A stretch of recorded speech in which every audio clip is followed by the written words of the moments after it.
శ్రీ మహాగణాధిపతయ నమః.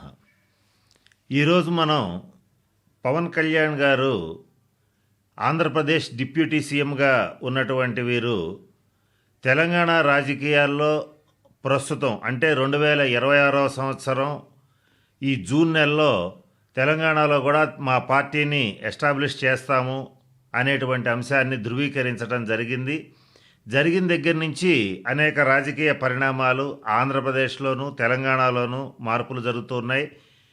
అసలు పవన్ కళ్యాణ్ గారు సీఎం అవుతారా లేదా లేకపోతే ఏమవుతారు అని మనకి చాలామంది కామెంట్స్ ద్వారా అడగటం జరుగుతోంది.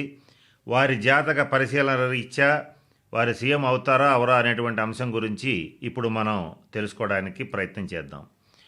గతంలో మన వాయిస్ ఆఫ్ విఎస్ఎం ఛానల్లో 2024 ఎలక్షన్స్ ముందు అంటే 2023లోనే కూటమి ఏర్పడుతుందని, పవన్ కళ్యాణ్ గారు ఖచ్చితంగా అసెంబ్లీలో అడుగు పెడతారని, మంత్రి అవుతారని సుస్పష్టంగా తెలియజేయడం జరిగింది.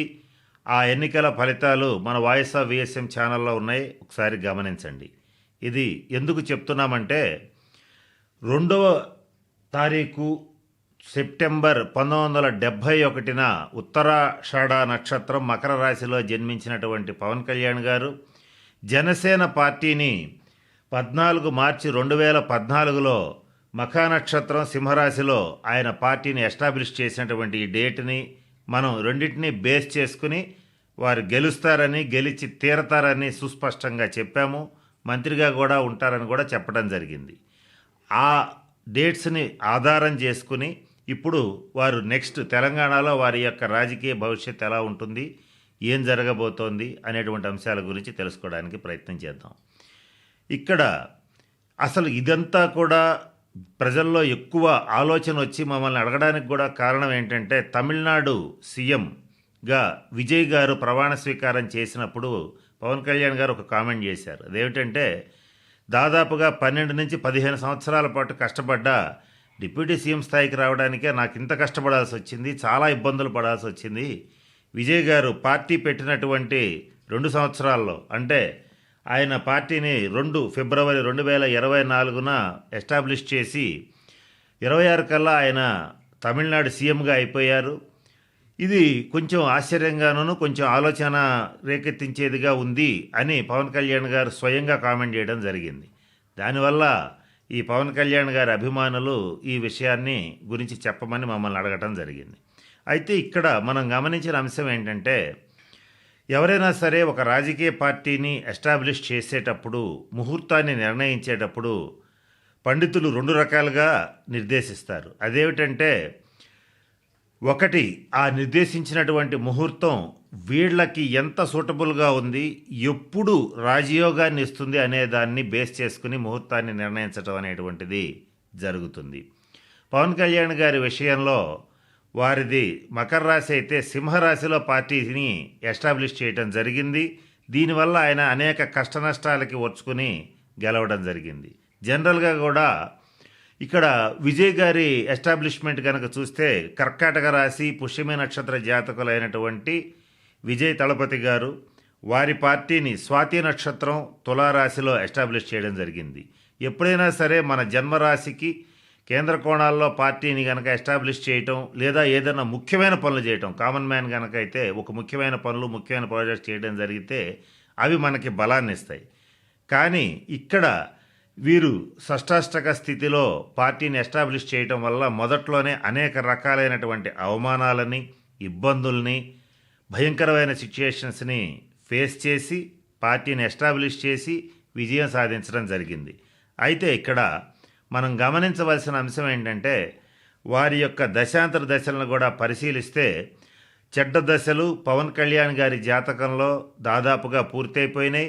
1990 నుంచి 2010 లోపల ఉన్నటువంటి ఆ టైంలోనే ఆయనకి రాహుమహర్దశ, దాని తాలూకు ఇబ్బందులు, అవమానాలు, బాధలు, కష్టాలు అన్నీ కూడా జరిగిపోయినాయి. ఇక వచ్చినటువంటి దశలు గురుమహర్దశ, ప్రస్తుతం నడుస్తున్నటువంటి శనిమహర్దశ, ఇవన్నీ కూడా ఆయనకి మంచి రాజయోగాన్ని ఇచ్చే దశలు గనక రాబోయే కాలంలో ఆయన తెలంగాణలో తప్పనిసరిగా మంచి ప్రభంజనాన్ని సృష్టిస్తారు. అయితే ఇక్కడ వారు తెలంగాణలో రాజకీయ పార్టీని అనౌన్స్ చేసినప్పటి నుంచి కొన్ని రాజకీయ పార్టీలు కొంత ప్రాంతీయ తత్వాన్ని కానీ కులం కార్డు మతం కార్డు ఇట్లా అనేక రకాలైనటువంటివి తీయటానికి ప్రయత్నం చేస్తారు. చేసినప్పటికీ కూడా ఏమాత్రం ఆయన వెనక్కి తగ్గే పరిస్థితి అనేటువంటిది ఉండదు. ఆయన్ని ఆపగలగటం అనేటువంటిది అసాధ్యమైన విషయం. దీనికి కారణం ఒకటి ఉంది. వారిది ఉత్తరాషాఢ నక్షత్రం అంటే రవి నక్షత్రం, మకర రాశి అంటే శని రాశి. ఈ రవిశనుల మధ్య పరస్పరం బద్ధ వైరం ఉంటుంది. కనుక ఆయన ఎక్కడ అడుగుపెట్టినా మొదట వ్యతిరేకత ఉంటుంది, తర్వాత మంచి అనుకూలమైనటువంటి రాజయోగం కలుగుతుంది. మనం గతంలో కూడా చాలాసార్లు మన వాయిస్ ఆఫ్ వేసం ఛానల్లో తెలియజేయడం జరిగింది. రాచరికానికి కారకుడు రవిగ్రహం, ప్రజాస్వామ్యానికి కారకుడు శనిగ్రహం. అటువంటి శని మహర్దశ వీరికి జరుగుతూ ఉండడం వల్ల ఇక్కడ రాజకీయాల్లో అంటే ఆంధ్రప్రదేశ్, తెలంగాణ అలాగే కేంద్రంలో ఎక్కడైనా కూడా వారి యొక్క ప్రభంజనం అనేటువంటిది విస్తృతంగా ఉండి తీరుతుంది. ఇది కూడా నిర్వివాదమైనటువంటి అంశం. అయితే ఇప్పుడు మనం ప్రస్తావించుకోవాల్సిన అంశం ఏంటంటే వారు సీఎం అవుతారా అవరా. ఈ విషయాన్ని చెప్పాలంటే గతంలో కూడా చెప్పాము. ఎలక్షన్ డేటు, ప్రత్యర్థుల యొక్క జాతక వివరాలు తెలిస్తే ఆయన సీఎం స్థానంలో ఉంటారా లేదా ఇప్పట్లాగానే క్రియాశీలక రాజకీయాలను శాసించే స్థాయిలో ఉంటారా అనేటువంటిది చెప్పడం జరుగుతుంది. ఏది ఏమైనప్పటికీ 2028 నుంచి 2028, 29 దాదాపుగా 2034-37 సంవత్సరం వరకు కూడా విపరీతమైన రాజయోగం పవన్ కళ్యాణ్ గారి జాతకంలో ప్రస్ఫుటంగా గోచరిస్తోంది. అసలు ఒక వ్యక్తి యొక్క జాతకంలో రాజయోగం ఉందా లేదా అనేది చూడాలంటే ఎన్టీ రామారావు గారు సినిమాల్లో నటించి పార్టీ పెట్టినప్పటి దగ్గర నుంచి, విజయ్ దళపతి గారు పెట్టి సీఎం అయిన దగ్గర నుంచి, పవన్ కళ్యాణ్ గారు కూడా ఆ సినిమాల్లో ఉంచి ఇక రాజకీయాల్లోకి వచ్చిన దగ్గర నుంచి, ఈవెన్ ఇఫ్ చిరంజీవి గారైనా సరే ప్రజారాజ్యాన్ని స్థాపించి కేంద్ర మంత్రి అయిన దాఖలాల వరకు మనం పరిశీలించినట్లయితే ఎవరైనా వ్యక్తిగత జాతకంలో అత్యున్నత స్థానమైనటువంటి సీఎం, కేంద్ర మంత్రి, అలాగే ప్రధానమంత్రి, ఉప ప్రధానమంత్రి ఇటువంటి స్థానాల్లో కూర్చోవాలంటే ఎక్కువ భాగం పంచ మహాపురుష యోగాలు కొన్ని ఉండాలి. వాటిలో ముఖ్యంగా కొన్ని యోగాలు వాటితో పాటు కొన్ని చెప్తాను. 1 చంద్రమంగళ యోగం, 2 గజకేసరి యోగం, 3 బుధాదిత్య యోగం, పంచానన యోగం, రుచిక పురుష యోగం, మహాపురుష యోగం ఇటువంటివన్నీ కూడా కొన్ని బలమైన యోగాలు పవన్ కళ్యాణ్ గారి జాతకంలో ప్రస్ఫుటంగా ఉన్నాయి. ప్రస్తుతం ఏలినాటి శని అయిపోయింది. రాజయోగాన్ని ఇచ్చేటువంటి శని మహర్దశ వారికి బలంగా నడుస్తోంది. మకర రాశికి, కుంభరాశికి శని రాజయోగ కారకుడు అవుతాడు. అలాగే వారి లగ్నం రీత్యా కూడా శని రాజయోగ కారకుడు అవటం వల్ల తెలంగాణలో పవన్ కళ్యాణ్ గారి ప్రభంజనాన్ని వీలైనంత వరకు అడ్డుకోకుండా ఉంటే మంచిది. ఆయనకి ఎన్ని అడ్డంకులు కల్పిస్తే అంత ఉధృతంగా పైకి లేవటం అనేటువంటిది గతం నుంచి చూస్తున్నాం. ఇప్పుడు కూడా అదే జరిగే అవకాశాలు పుష్కలంగా గోచరిస్తున్నాయి. కనుక ఫైనల్గా ఆ పవన్ కళ్యాణ్ గారు ఆంధ్రప్రదేశ్ డిప్యూటీ సీఎంగా ఉన్నటువంటి వారు తెలంగాణ రాజకీయాలతో పాటుగా కేంద్ర రాజకీయాల్లో కూడా అత్యంత కీలకమైనటువంటి పదవులు ఖచ్చితంగా వరిస్తారని చెప్పటంలో నెక్స్ట్ ఎలక్షన్స్ టైంలో ఏమాత్రం సందేహం లేదు.